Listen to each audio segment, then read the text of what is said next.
Jadi bimbingan kelompok itu adalah salah satu layanan bimbingan dan konseling yang memanfaatkan dinamika kelompok seperti kita saat ini yang anggotanya berjumlah 8-15 orang dengan membahas isu-isu yang lagi hangat-hangatnya terjadi. Tujuannya itu untuk mendapatkan pemahaman atau pengetahuan yang baru. Sampai sini Anda semua paham? Jadi siapa yang bisa mengulang apa itu BKP? Menurut saya BKP adalah satu proses panjang layanan di mana digunakan dengan kelompok untuk membahas topik yang pernah dibicarakan yang bertujuan untuk menyelesaikan masalah dan menyelesaikan. Nah, bagus sekali. Kepada ada lagi yang ingin berpendapat? Kepada Anda silakan. Jadi bimbingan kelompok itu adalah layanan dalam bimbingan konseling di mana mengangkat isu-isu yang lagi hangat-hangatnya dan diberangkatkan 8-15 orang. Bagus sekali. Jadi tadi kan kita ada di pengertian BKP. Terus Nanda kesini tadi datangnya dengan sukarela atau ada paksaan dari pihak lain? Sukarela. Baiklah, jika Nanda sudah datang ke sini dengan sukarela, diharapkan Nanda terbuka atas apa yang kita bicarakan pada kegiatan kita kali ini. Dan Nanda juga tidak perlu takut nantinya ada orang lain selain kita di kelompok ini mengetahui apa yang kita bicarakan pada kegiatan kali ini. Karena kegiatan kita ini bersifat rahasia. Terus nanti juga kalau Anda ingin berpendapat, silakan mengacungkan tangan terlebih dahulu dan juga Ibu minta partisipasi aktif dari Anda semuanya. Terus kita juga harus saling menghormati, tidak boleh memotong pembicaraan atau pendapat teman yang sedang berpendapat. Baiklah, tadi kita belum perkenalan nih, kita perkenalan terlebih dahulu supaya lebih akrab. Perkenalannya mulai dari Ibu. Perkenalkan nama Ibu Marsudi Nanda, biasa dipanggil Ibu Marsya. Baik, Bu, silakan Mas Rodin dari Bank Pesawat. Perkenalkan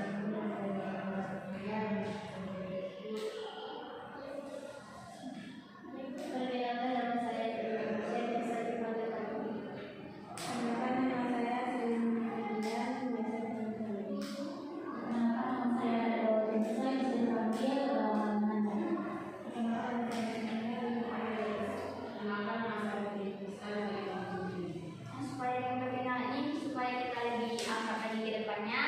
Untuk lebih semangatnya lagi untuk mengikuti kegiatan selanjutnya, tapi kita akan lakukan SDG terlebih dahulu dengan rangkaian nama, yaitu dengan menyebutkan nama panggilan serta nama hewan kesukaan.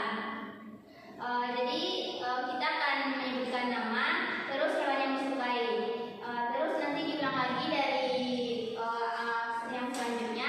Apa semua paham? Baiklah, mulai dari Ibu Marsya, sukanya kucing. Jadi Bu Marsha suka kucing, Nawal suka harimau. Ibu Marsya kucing, Sawal harimau,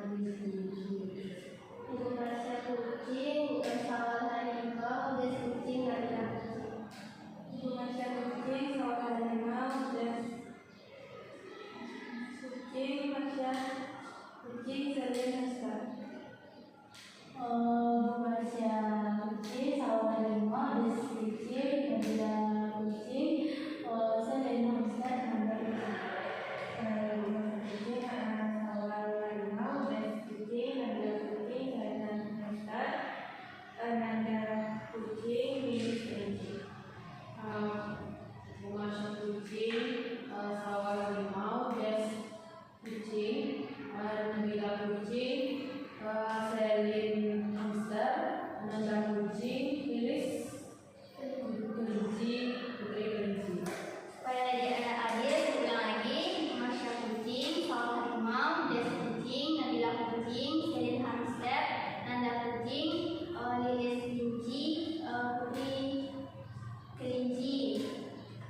8 sampai 15 orang membahas tentang isu yang sedang viral dan tujuannya itu untuk membangun diri teman-teman.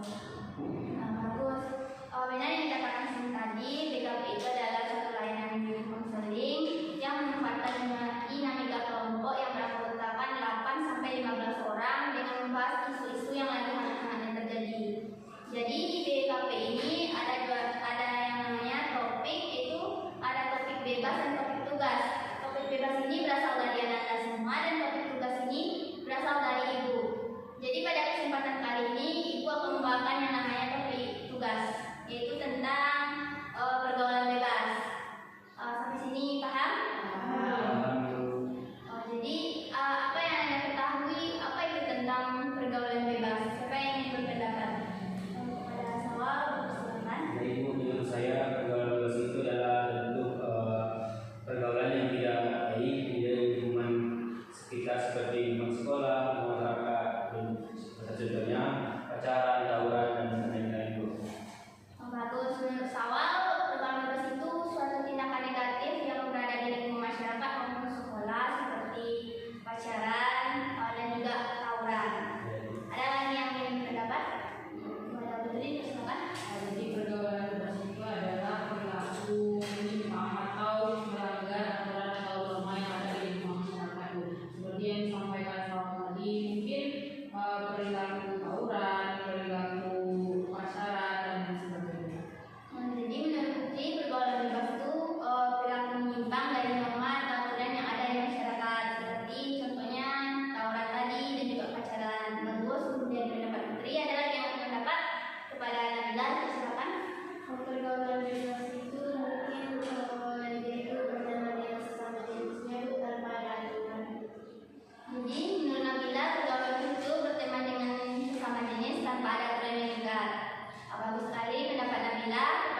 tentang penggantian udah, tentang faktornya udah. Terus apa sih dampak dari pergaulan bebas ini? Ada yang tahu nggak?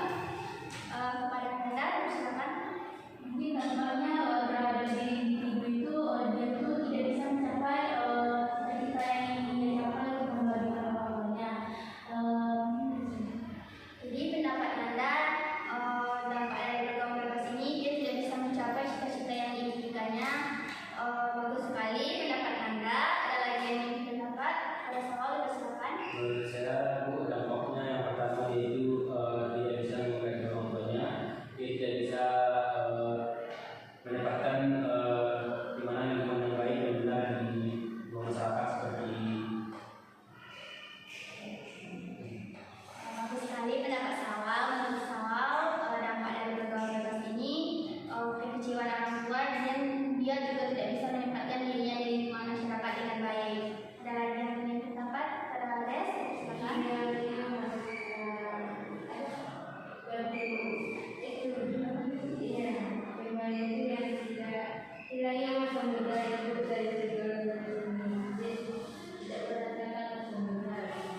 Bagus sekali menurut Des. Jadi menurut Des itu dampak dari pergaulan bebas ini hilangnya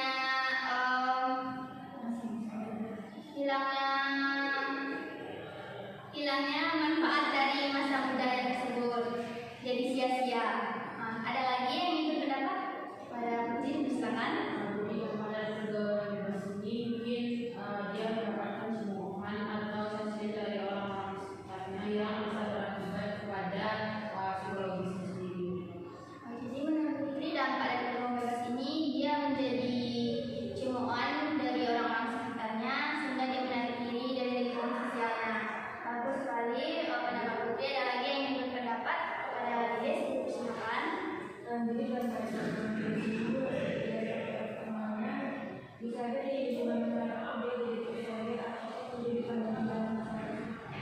Bagus sekali pendapat Lilis. Jadi menurut Lilis dampaknya dari pergaulan bebas ini dari lingkungan masyarakatnya dia menjadi terisolir. Ada lagi yang ingin berpendapat? Pada Selim, silakan. Menurut saya dari dia jadi kita harus bersikapnya jadi Bagus sekali menurut Selim. Dia menjadi dibenci dan dipandang hina di lingkungan sosialnya. Ada lagi? Kepada Nabila, silakan. mungkin dampak itu kalau bagi perempuan kalau dia salah pergaulan bisa jadi dia harus dilakukan. Bagus sekali pendapat Nabila. Jika terjadi pada perempuan, maka dia akan mengalami kehamilan di luar nikah sehingga menjadi celaan di masyarakat. Ada lagi? Mungkin cukup. Jadi dampak dari pergaulan bebas ini memiliki dampak yang sangat signifikan baik kepada diri individu tersebut maupun orang terdekatnya. Seperti diri individu tersebut itu dia bisa menarik diri dari lingkungan sosialnya, juga bisa menyebabkan kekecewaan terhadap orang-orang terdekatnya, terutama keluarganya. Dan juga lebih parahnya pergaulan bebas ini menyebabkan pembunuhan atau kriminalitas. Terus kan tadi udah pengertiannya udah, faktor penyebabnya udah, terus dampaknya udah. Sekarang cara mengatasi pergaulan bebas. Siapa yang tahu sini cara mengatasi pergaulan bebas? Kepada Anda, silakan. Mungkin cara untuk menghindari pergaulan bebas ini mencari lingkungan yang sehat yang mana lingkungan ini membawa kita untuk menambah wawasan, bukan untuk pada pergaulan yang bebas. Jadi menurut Anda cara mengatasi pergaulan bebas ini dengan memilih lingkungan yang lebih sehat. Bagus sekali kepada Anda. Ada lagi yang ingin pendapat? Kepada Selim, silakan. Menurut saya pada cara mengatasi pergaulan bebas itu dengan cara kita menjaga diri terus juga mana pertemanan yang bagus untuk kita dan yang harus dihindari. Bagus sekali pendapat Selim. Menurut Selim, cara kita menjaga supaya terhindar dari pergaulan bebas ini memfilter mana yang baik dan buruk dan juga menjaga pertemanan kita. Ada lagi yang ingin berpendapat? Kepada Sawal, silakan. baik Bu, kalau menurut saya cara mengatasinya itu pertama kita itu harus bisa memilih teman yang baik dan kita itu benar-benar bagus untuk kita, dan kita itu harus bisa menempatkan perilaku yang baik di mana kita berada di mana-mana. Bagus sekali pendapat Sawal. Menurut Sawal kita harus bisa beradaptasi dengan lingkungan dan bisa memilih teman mana yang baik dan mana yang buruk. Ada lagi kepada Putri, silakan. Jadi saya saran yang mungkin bisa dari orang tua atau guru-guru jadi bisa menasihati anaknya dan mengingatkan anaknya untuk selalu berperilaku baik dan berperilaku sesuai rumah. Bagus sekali pendapat Putri.